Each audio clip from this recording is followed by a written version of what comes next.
আসসালামু আলাইকুম ভিউয়ার্স। স্ক্রিনে দেখতে পাচ্ছেন একটি লাউ মাচা এবং লাউ গাছ।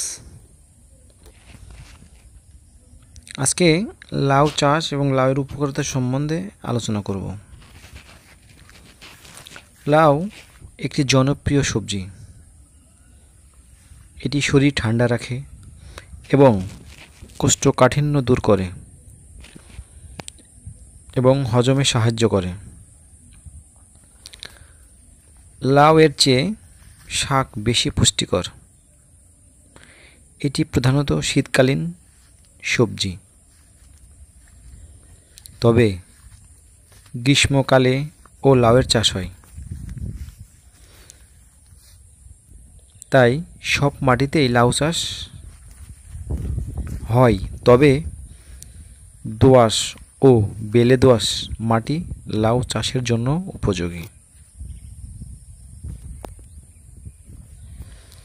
বেলে মাটি লাউয়ের স্বাদ বেশি। বাংলাদেশে বাড়ি লাউ ওয়ান জাতের লাউ চাষ হয়, ফলনও বেশি হয়।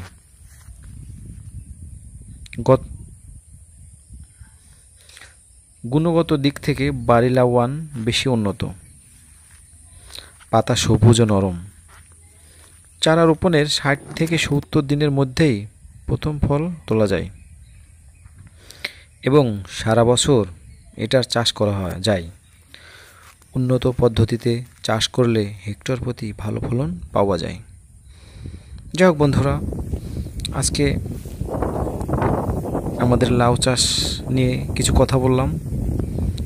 আমরা লাউয়ের মাচা তৈরি করলাম। দেখেন বন্ধুরা কেমন হয়েছে। দুই দিকে বাঁশ, মাঝখানে বাঁশ দিয়ে উপরে সুতা দিয়ে বান তৈরি করা হয়েছে।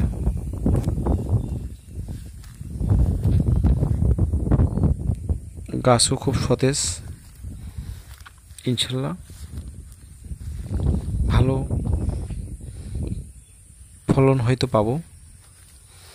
এই জন্যই মোটামুটি আগে ভাগে যত্ন করা হচ্ছে।